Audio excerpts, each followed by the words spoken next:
Друзья,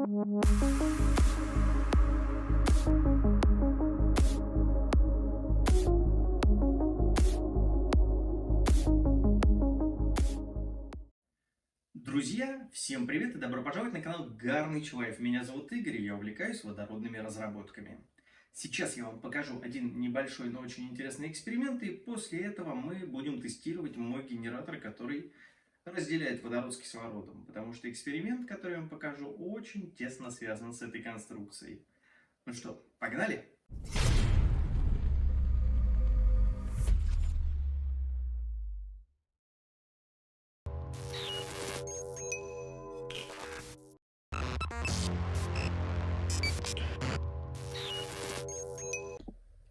Друзья мои, я взял емкость. В принципе, вы, наверное, можете посмотреть в профиле ролик с этой емкостью и с этой мембраной. Мы проверяли на токопроводимость ее. Значит, взял две пластины. Одна из них подключена, другая пассивная плавучая пластина. И аналогично у нас с минусом. Красная плюс, черная минус. А для чего я это сделал? Мне было интересно, если между анодом и катодом поставить равное количество пластин с равной площадью, то будет ли она вырабатывать также водород и кислород? Потому что я думал, что с большей долей вероятности это должно произойти. Добавив в соленую воду мыльного раствора, я смог добиться пузырей для того, чтобы проверить, будут ли они детонировать у нас, если их поджечь. Мы знаем, что в принципе кислород не должен детонировать, а водород будет. И давайте посмотрим, сдетонирует у нас или нет. Все, что я делаю, друзья, ни в коем случае нельзя повторять, тем более дома. Это опасно. Включаем наш блок питания лабораторный. Начинает образовываться пузыри. Нам интересны пузыри, по сути, и слева, и справа. Так, давайте я попробую приблизить. Вот у нас, значит, по идее это водород. И вот кислород. Кстати, у кислорода почему-то пузырь более лучше образовывается. Хотя вроде как раствор добавлен идентично. Так, давайте наберем небольшое количество и попробуем поджечь. Будет ли детонация? Мне придется это делать как-то одной рукой, потому что я снимаю. Ой. Так, выключаем. Берем спичку.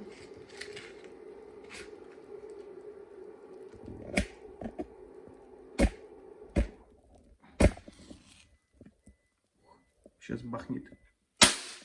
Вау.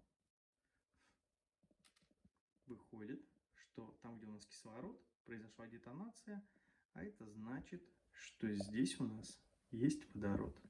Ну и довольно громко на самом деле, хотя пузыри небольшие.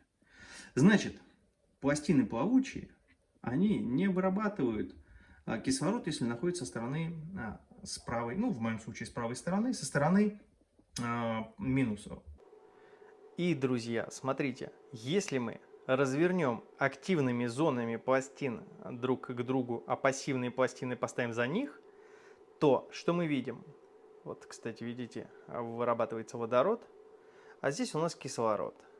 Если обратить внимание, то пассивные пластины вообще не участвуют в процессе. То есть они ничего не генерят, и вот только из отверстия от активной пластины выходит газ.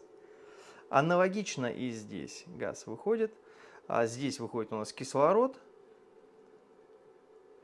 и здесь у нас тоже не участвует. Сейчас я, пены, сколько пены образовалось, но нам же нужно проверить. Теперь-то у нас все хорошо, главное, чтобы не сдетонировало. Сейчас выключу. Друзья, не повторяйте все, что вы здесь видите. Смотрите. Просто спичка потухла. То есть это говорит о том, что это у нас чистый кислород. А здесь даже не будем проверять. А вот такой вот небольшой эксперимент. Очень хотелось поделиться.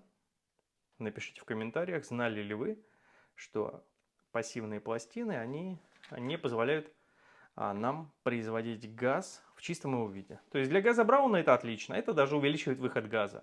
Но в нашем случае речь идет о чистом водороде и о чистом кислороде. И это значит, что он не подходит вариант с с пассивными пластинами. Друзья, нам нужно, получается, отказаться от плавучих пластин, потому что они мешают получать чистый водород. И у нас сейчас 3 пластины стоит, 2 под плюсом, 1 под минусом. Пока тут за кадром до включения я энное количество, больше получаса гонял систему. Мне было интересно, нагреется или нет. Но в принципе она не нагрелась. Вот у меня есть, это видно, 30 градусов. То есть, система не нагрелась, не нагрелись провода, в принципе, все отлично. И я решил замерить, то есть поставил бутылку пластиковую с водой, наполненную водой, подвел туда шланг, еще шланг сейчас будет наполнять водородом нашу бутылку. Мы с вами засечем время, за которое это все дело будет набираться. И сможем понять при потреблении, то есть вы извините, у меня тут немножко бардак, ну, сами понимаете, когда процесс эксперимента не до порядка. В общем, друзья, сейчас будем с вами проверять, сколько производит наша установка. Так, друзья, берем с вами таймер, секундомер, вот секундомер. Включаем и включаем. Потребляет она сейчас 3 вольта напряжения, 20 ампер тока. Так, сейчас она наберет газ и пойдет жара. Тут канал длинный, поэтому пока он наполнится, причем у нас всего лишь 60 ватт, то есть она еще даже и ни одного пузырька не загнала. Вот видно, там уже кислород пошел, видите? Так, и вот потихонечку, да, там кислород бурлит, водород. Так, может у меня здесь шланг отходит. Сейчас проверим. Да нет, вроде. Но пока он не набирает. Странно. Пока все глухо. Да, наверное, нужно остановить таймер и дождаться, когда сбросить, и дождаться, когда пойдут пузыри, чтобы более точно замерить. Давайте чуть подождем, либо все-таки где-то что-то отходит. Сейчас. Не передавил ли я там случаем? О, пошла жара, блинский. Пошла жара. О, ну все, пошел газ. Видать, я там передавил чуть-чуть. Блин. Так, кислород идет. Таймер я успел включить. 15 секунд. Замерим, за какой период времени. Ну, ему тяжело, наверное, по каналу гнать, но это более точно будет, наверное, чем мой бутыль Вульфа. Так, набирает давление. Ну, видно, кислород там. У него канал меньше получается. Оп. Сразу за раз, смотрите. Сразу почти всю бутылку. Да, почти всю. То есть он прямо кусками такими накидывает. И это, друзья, прошу заметить, чистый водород, то есть это не газ Брауна. И всего лишь 60 ватт. Сейчас он последний раз выплюнет большую порцию, и, скорее всего, бутылка будет наполнена. Да. Все. Ну, там чуть-чуть остались сопли. Ну, давайте, ладно, дождемся выброса. Но это не совсем точно. То есть, получается, минута 23. Но он сейчас ее прямо, наверное, до конца дополнит. И, скорее всего, даже она вылезет полностью. Сейчас давайте дождемся. Не совсем точный показатель, но в условиях спартанских, мне кажется, это эффективно. Щелочь 2,5%, то есть я взял, у меня есть 5%, я ее разбавил до 2,5%. Все, да, все, друзья, он уже все готово. Блин, минута 50, но я бы не сказал, что это точно. То есть я проглядел даже этот момент. Давайте, попытка номер 2. Повезло мне, что у меня есть вот такая дежурная табуреточка. Значит, поставили ведерко. Как вы видите, бутылка практически полная. У самого верха. Так, включаем с вами. И включаем с вами таймер. Сейчас. Теперь будет... Ой-ой-ой, не успел. Чуть-чуть. Во. Так, процесс. Меня там уже сын зовет. Ну, давайте с вами доведем до ума наш эксперимент. Так, поставлю его сюда. Чтобы вам видно было. Процесс идет.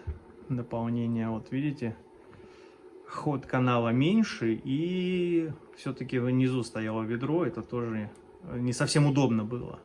Вот сейчас более точный замер будет. 30 секунд.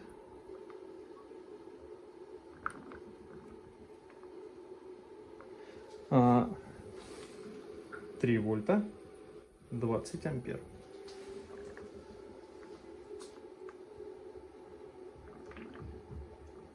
50 секунд.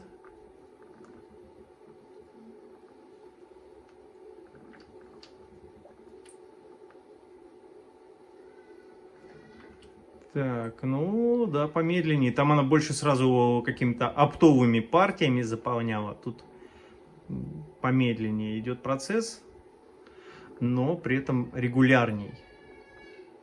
Так, процесс идет. Минута 20. Скорее всего, наверное, так же будет, как и в прошлый раз, в районе 2 минут. И это при 60 ваттах. Да.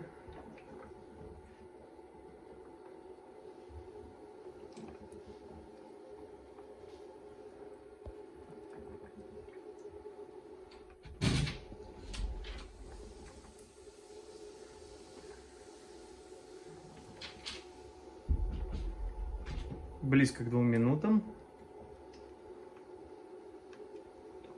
Так. Удивительно, что вниз оно эффективнее, быстрее наполнило, чем когда ведро с емкостью вверху. То есть вниз быстрее наполнился. 2 минуты уже и 8. Но зато это более точно. Кислород бурлит там.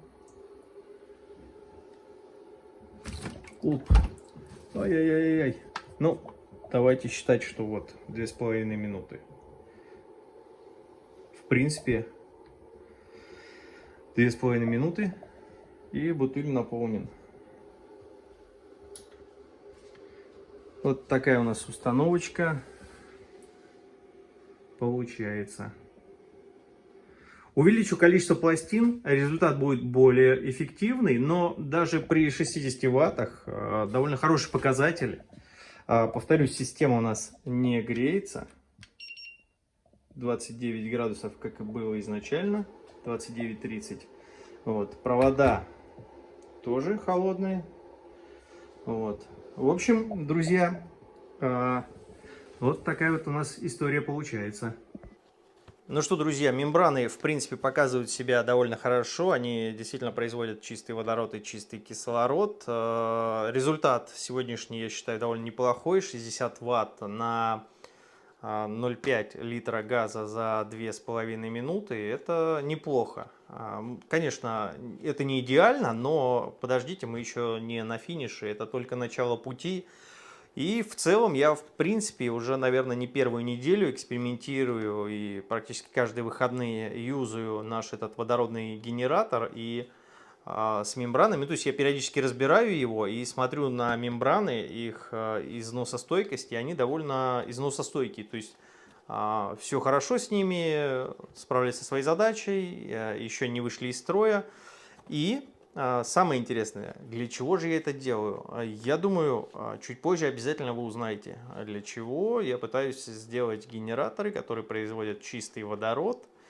И что мы с этим будем делать дальше. В общем, подписывайтесь на канал. Спасибо за просмотр. Пока-пока.